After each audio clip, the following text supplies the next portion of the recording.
Alright, so stop number 3, and whilst I've got a camera in my face, I just wanted to introduce you to our photographers today. I've got a little story to share with you before we cut back to Mark and Felicity and Bruno David to talk with Bruno David. So I'd like to introduce you to Matt on the camera here. Matt's year 12 at Pataru College, and Pippa, she's year 10. And they're students at Pataru College, so they're on the cameras today. And they're under the directorship of Lenny Joe, who's over here holding the steady camera. Now Lenny Joe's a professional videographer, so he does 2 or 3 days a week professional videography, and he does 2 or 3 days a week tutoring at Pataru College. And so Lenny's picking up these students at Pataru College and teaching them how to run a camera. And so he'll stick a $5,000 or $6,000 camera with an amazing lens in it in the hands of a 13, 14-year-old student and say, have a play and let's see if we can make this happen. So we've contracted to them. They've started a young enterprise. They've got their minds together and started a young enterprise, and they're GST registered, so they can go out into communities and do commercially, wow, really professional, high quality videography, and they'll do it in a training situation for the young students. So we thought we'd give them an opportunity and give them a bit of backing and a bit of airtime today, and we think what they're doing is really quite special. So awesome. Alright, so stop number 3, and we're going to be taking a deep dive into biodiversity, and I think Bruno David's going to get wet, but do you want to just talk about, introduce Bruno and your association there, Mark and Felicity, and what you've done here? Yeah, thank you. So I first met Bruno probably 8 or 10 years ago. I'm on the board for DOC, and we were worried that there's not enough protection for freshwater species, the main one being whitebait and the commercialisation and greed that comes with it. So we got Bruno in to give us some thoughts on what he thought we could do and whether he thought more protection was needed. Bruno has a long background in freshwater ecology. He invented the carp trap on the lake at Tikawhata there and turns the carp into fertiliser. You know, what Bruno doesn't know about freshwater and what's in it is not worth knowing. So he brings, and he also brews beer. Thanks, freshwater as well. Thanks, Mark. Congratulations as well to both of you. Is that work? There we go. Yeah. How's that? Yep. All right, quick background. A little bit similar to Mark's actually. I grew up with my father hunting and fishing, and it's where I got interested in ecology and biodiversity. It was actually back in Australia early days, so I actually had snakes as pets, not lizards in my pockets, which is kind of fortunate to have those here. And I moved to New Zealand about 23 years ago, I think it was now, and to the South Island, and in intervening years worked for Department of Conservation and Regional Council now for about 11 years. And I was thinking a lot about what I should say today, and I'm honoured that Mark gave me the opportunity to talk here today. And the one thing, I don't want to tell you guys how to farm, but the one thing I want to say is to always question things. Don't believe everything you're told. Embrace biodiversity, look around you, observe. You will know your farm better than anybody else, but take the time to experiment, but try to do it at a small scale in a way, and I know that everybody's busy, that might enable you to discover some things that might enable you to do your process better. And it doesn't matter whether it's brewing beer, brewing wine, undertaking my job or anybody's job, you're always seeking to improve, and that is about questioning and asking questions and trying to resolve those questions. And if you ask the right question and you undertake the right test, you can uncover some really amazing things. And you will never ever learn everything there is about ecology. And I made my life out of trying to study fresh water. People make their life out of studying biology and soil. As farmers, you're trying to incorporate all of those disciplines together. And so do some research. You know, if you have the time to do some reading and test some things out, do that, because it's very encouraging and motivating when you might have a theory about something that comes true, and even if it fails, you still learn from those things. So, you know, as Mark was saying before, a lot of the things he's done on farm, he would do that differently. as long as you're monitoring those things properly, you will be able to make those decisions well. I'm going to put a little bit of a plug here for some citizen science stuff. This is really new cutting edge stuff. This little kit here, this little syringe, is what's called an environmental DNA kit. And the technology on this has gone so crazy so quickly that it enables really science-based applications to be used by just general citizens to literally suck up water out of the stream here, about 500 mils, onto a filter, and you send that into a lab. It's the same lab that actually does COVID-19 at the moment, so there's a little bit of a wait time on the results, about 3 or 4 weeks. And it'll tell you everything that's in your creek for about, general sense, 5 or 10 kilometres from the point there upstream. And I'm not just talking fish. So, for instance, let's say that you get involved in a stream care group, right? You're in a catchment group where you're undertaking some planting. If you take a sample before you do any of your work, you'll get an identification on here of all the things that are generally around your area. It'll pick up birds. So if you have, for example, flaxes, and you've got seed heads that come up and the tui start landing because they're coming from a neighbouring bush and they never came before because you never had flaxes, you will start to detect their DNA, because when they defecate in the water, as with fish, imagine a stream as literally a conveyor belt of environmental DNA. It's like forensic science in some ways, but okay, the cost, you know, for a single species it's $45, but for the full suite of animals it's $140. Now, if you did that every 3 or 4 years, right, at the beginning of your project, at the end, it gives you an idea of how much benefit you've gained from doing those things in terms of the biodiversity, the biology that's appearing in the stream. So I just thought I'd mention that because it's pretty cutting edge stuff and it's very accessible and it's being used by citizens all over the country at the moment. The information gets uploaded onto a database. So if you want to look at other neighbouring catchments or other parts of the country, it actually tells you all the deer are too. Pigs. It's also useful in biosecurity. You know, it's got a huge application. It's brilliant. So I'll leave it there. But if anyone wants to have a look, it's pretty cool. Right, my able assistant here he is. Here's some we prepared earlier.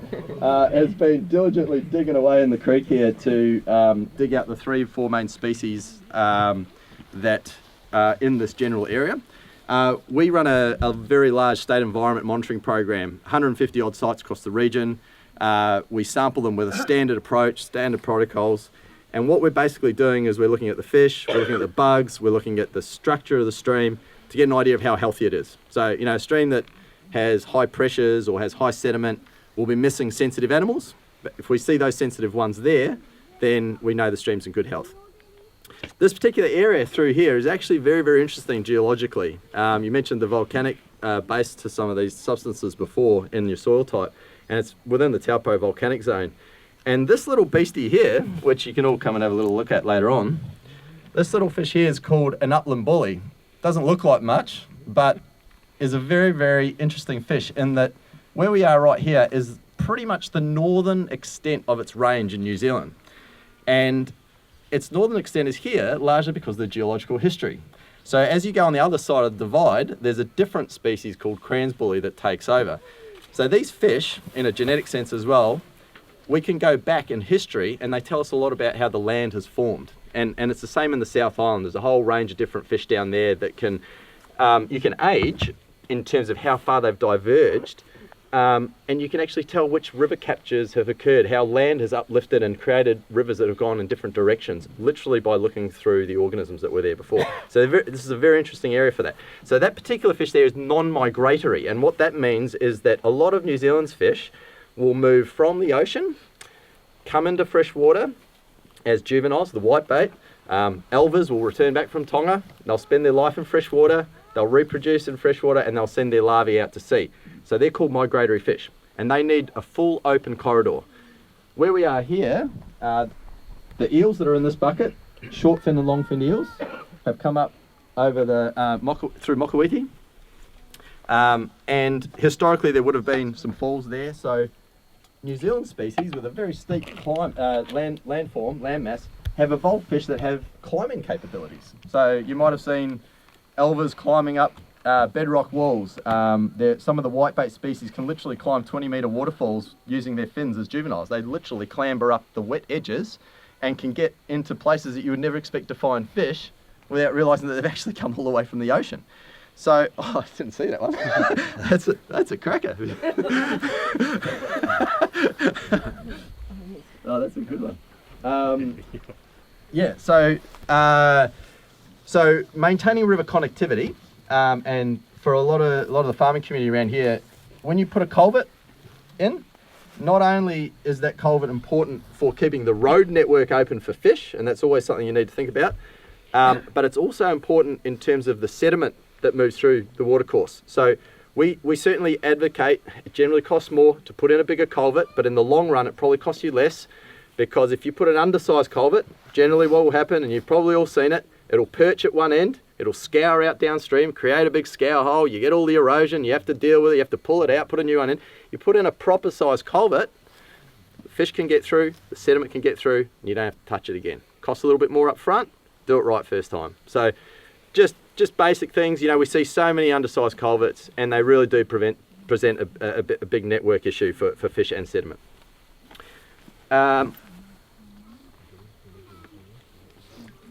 Oh, and berry too. Jeez, mate, did you order this or what? So freshwater crayfish is just grabbing me there. That's nice of you. In berry, so he's got eggs underneath there, or she does, and she will retain those until the juvenile forms start, and she'll actually retain them for a while as well. So she'll reproduce later on, and again, a non-migratory species. So these guys aren't as affected by connectivity as the eels are in the sense of that network, so they can reproduce here. 2 species in New Zealand, if I actually snap the leg off, it would regenerate. They've actually been using them to look at regenerative type properties. I'm not going to do that because it's cruel, but we're all about animal welfare. So, yes, and of course the famed freshwater mussel. So this is a dead one. For animal welfare reasons, we left all the live ones in the stream as well. And what these guys do is they'll sit in the finer sediments or in the walls on the side of the creek, and they've got a little siphon. And as the water comes down, they'll siphon through the particles through the water, and they'll clean it. And in really in lakes that have high densities of these, you know, you might get 300 or 400, you know, per like square meter. The water's crystal clear. They can actually turn over an entire lake in the space of a day or less, and just continually move that material through. But they're very sensitive to nutrients. And so you'll find that in nutrient-enriched lakes, very few of these left, but they can live an incredibly long amount of time, 60, 70 years of age. So if you're just finding big guys, it means you've got a recruitment issue. You need the little young ones to be coming through, and that's probably a water quality issue. So a really good, useful indicator, if you've got the full size range, that you're doing the right things and your stream's healthy.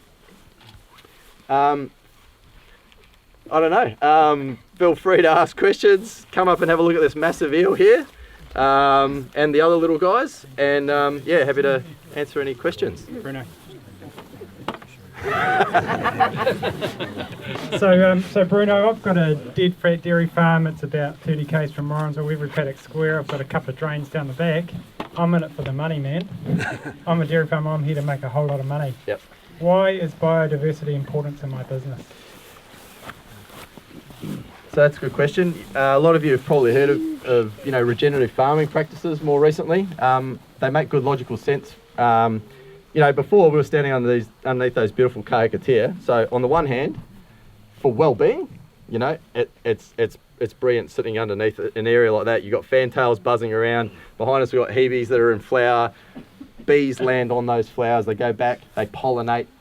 In Europe, multi-mixed species diversity plants and farming practice over there improves pollination rates. As soon as you go for a monoculture system, you're removing biodiversity, you're removing complexity, and as a result, you end up with other pests. Nature has been around a lot longer than what humans have, and it's actually very good at being able to find an equilibrium within itself, whether it's in the soil or whether it's over here. And what we should be doing, is my firm belief, is putting in the infrastructure, as you sort of see here, to protect those core ecosystem values on farm that enable resilience in a long-term sense. And resilience is the key word, because a system that has diversity, has much more resilience than a monoculture one, 100%. And you can, you might have, I'm not going to delve into different individual species of grass, but you have a diverse mix, and it will have greater resilience through drought as long as it's got big root systems and you've got good carbon in your soil.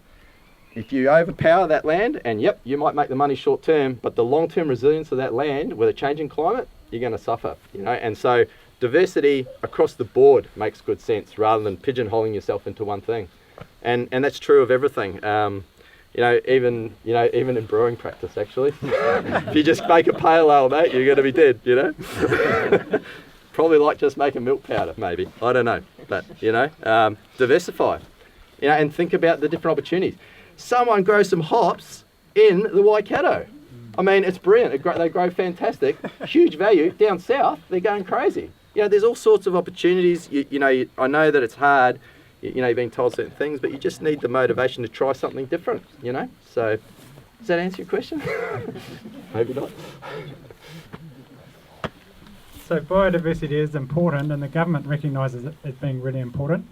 What are some of the proposed regulations that are on the horizon that might make me take more notice as a farmer? Is there any? Well, I guess the biggest one that everyone's sort of looking at is that nitrogen limit. And as far as I know, it's been deferred for more research. So that one in particular will probably be one that everyone's really interested in because of, what might be coming off farm.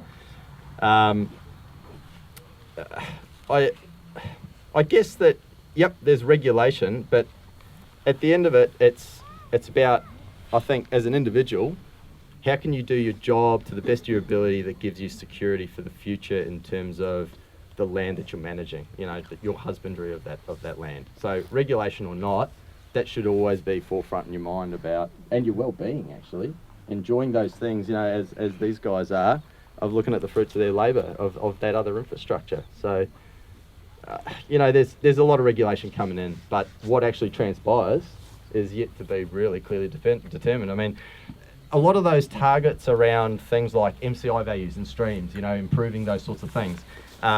With these sorts of kits that we've got now, we've got better ways of being able to detect improvements or otherwise. But at the end of the day, it comes back to what every individual's doing, on farm really, and collectively, remembering that there's a corridor that goes down, and what you do affects your next downstream user. And to me, that's the most important thing about rivers is, they are the lifeblood that run through the landscape. It's an extremely important resource that we all need, as we're seeing. Auckland needs plenty of it, and they've run out, and you need to respect it. And so, if you can pass on good, clean water to the best of your ability to your neighbour, and he does the same, then at the end, we're all in a better position, If it's in poor quality, any additional contaminant makes it harder to get to that point. So, it just has to be a shift. And as these guys were saying as well, it doesn't have to happen tomorrow, but you need to continually progress towards that all the time. There's a lifetime of work on every property probably, so yeah. Questions? Raise your hand.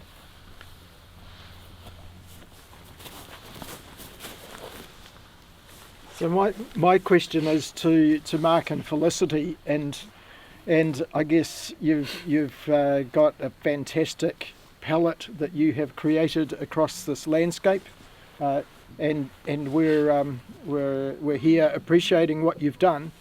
We're also, I guess for me, I can see that you've invested a lot of your own time, your own resource, and there's some financial investment here.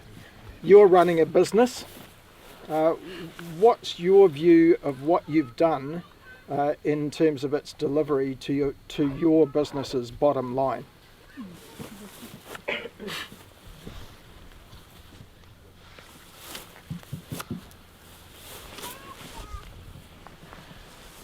If we had our time again, we would certainly do it.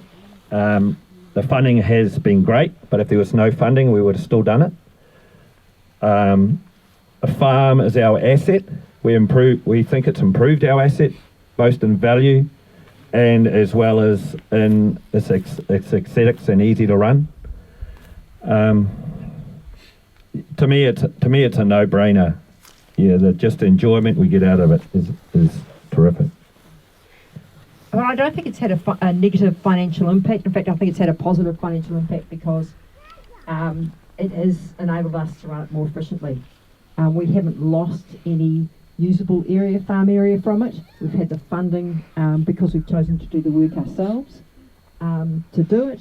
So we think it's a win-win. If you take this creek, for example, up this flat, we might have lost an acre at the very most by fencing it off on this side of the drain. And say we run 5 sheep to the acre, I don't know, say $500 for the year. I think we can afford to lose that if we're losing anything. Yeah. And we're not losing stock on the waterway, and we're not paying to dig the drains out. But you've gained natural capital. Yeah, this drain hasn't been dug for 15 years.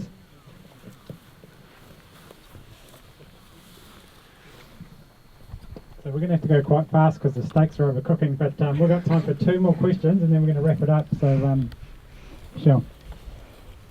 I don't have a question, but just while we're all together, I just thought if anybody's in the Waikato catchment, I'm the funding manager for the Waikato River Authority.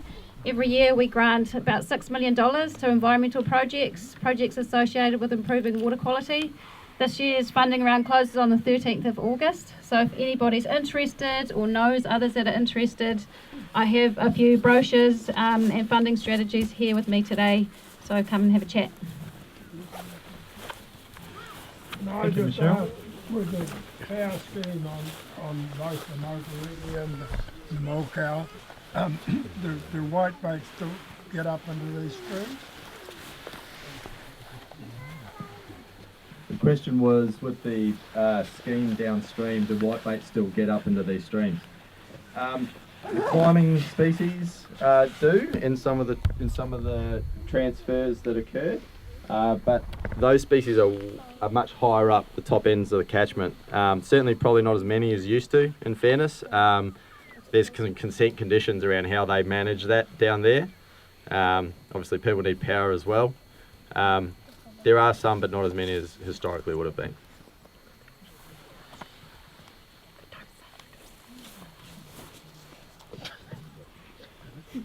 And we'll let him finish. So Anna's lost her keys on the walk, so if anyone's found some keys, that's really important. So yeah, I'm really conscious packet lunch is going to go past its best day. So I want to give the last word to Mark and Felicity, but before we do that, and I'll give you a round of applause at the end. But yeah, last word to you guys. Thank you first of all for hosting us today. It's been absolutely amazing day, and well supported by locals, and you turned it on. And I think you've actually done really well. It's not easy to present in front of a crowd this big, so congratulations. But I'm going to give you guys the last word. Oh, thank you very much, everybody, for coming. When we entered this, we had no idea that we would one day be standing here in front of a heap of people. We just thought, let's get judged by some other people who can give us some ideas of what we're doing right and wrong.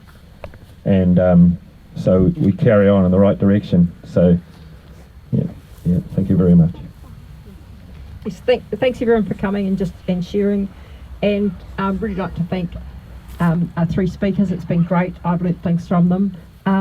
And just everyone go out there, enjoy the environment they live in, go plant, and thank you very much, Matt. Thanks.